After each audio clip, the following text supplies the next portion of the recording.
Happy 1-year anniversary, Jackie.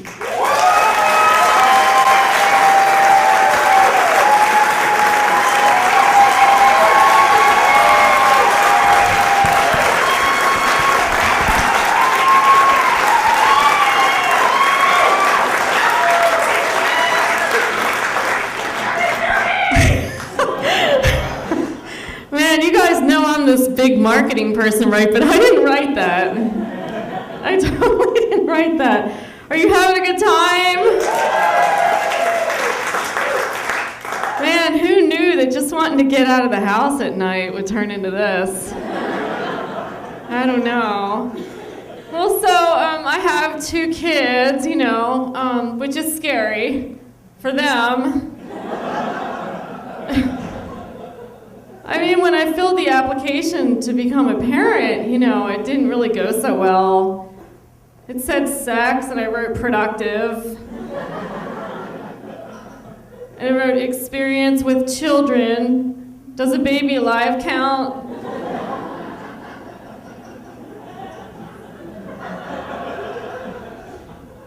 And I really only have one thing to blame for this, and it's the 70s. Because I grew up in the 70s, and that gave me nothing to go on. I mean, look at who our parental role models were in the 70s. The Jetsons. You know what their motto was, right? It's push a button and it's done. Yeah, well, I get my buttons pushed all the time and nothing ever gets done. And 70s parents, they kind of had it made because they didn't have to look for safe toys. They just had to go through the trash. I mean, look at the stuff we played with. We played with, empty dry cleaning bags, abandoned freezers, poison. I mean, we're pretty much the reason why caution labels exist.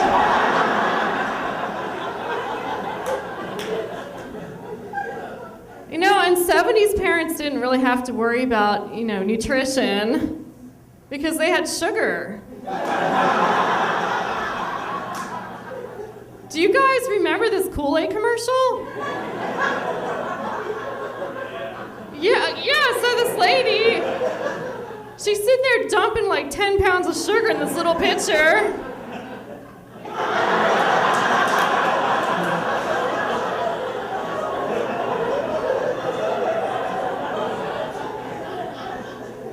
And she's got this look on her face like, you kids are staying up all night cleaning. I'll fix you. Oh yeah, and then here comes the guy. Oh yeah. Breaks through walls. That thing is 100 times the size of a standard pitcher and full of sugar. And they're worried about childhood obesity now? Gosh. Oh, don't even get me started on crunch berries. They're not organic. I just figured this out because I spent 3 years berry picking out here before I realized there is no crunch berry tree, people.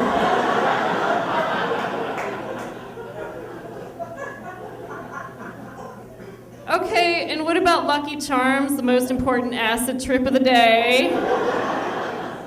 What about that? Yeah, and then sex ed. 70s parents didn't need to have sex ed at all, because they would just give you a Judy Blume book. I had every single part of Forever underlined. We spent hours in the cafeteria with that book. So it's not giving me anything to work with either, so I'm kind of wondering, what am I going to use? Are you there, God? It's me, Hannah Montana! Jeez, I need that brace. Oh, I can't do that. So I do have a plan, though. I'm thinking if we just use some friendly childhood icons they can relate to, like Spongeworthy SquarePants.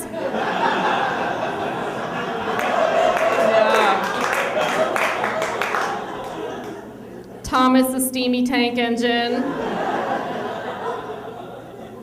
Definitely by Curious George.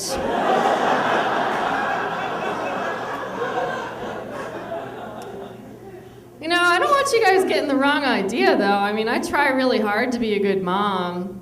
You know, I read all the books, like Love and Dislodge It.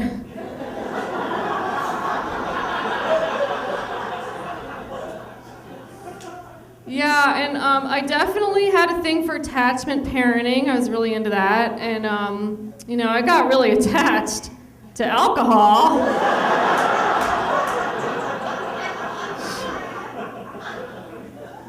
I mean, the thing is, drinking and discipline do go hand in hand.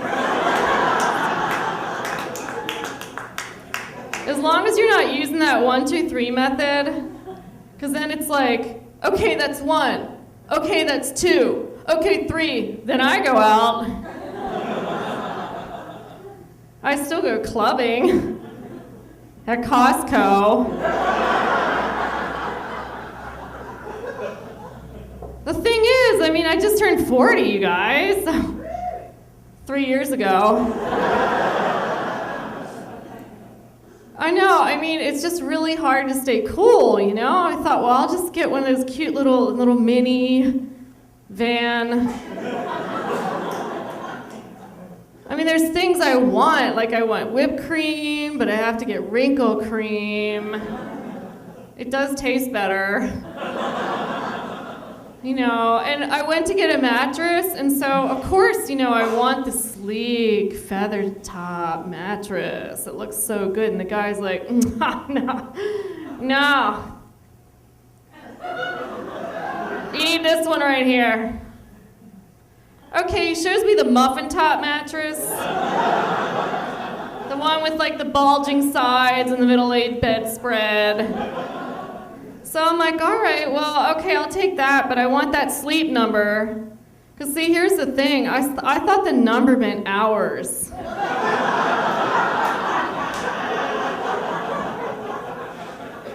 You know, so I got it home, and I'm like, you know, because I'm the Olympic sleeper.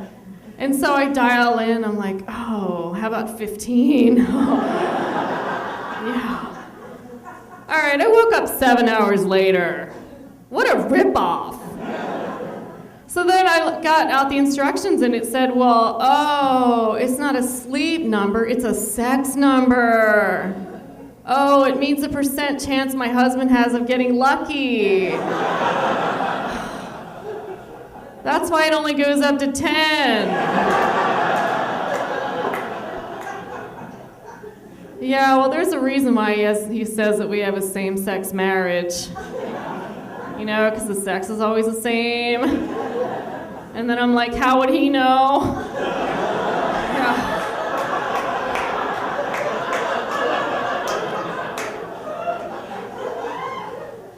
Apparently there's some things I do that don't exactly encourage that kind of reaction. Okay, I shouldn't have hiked up my sweatpants and announced, it's eating time!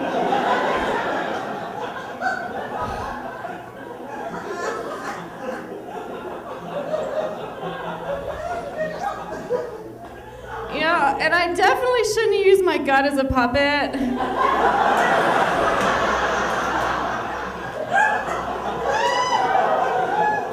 I know. I called it the Guppet Show.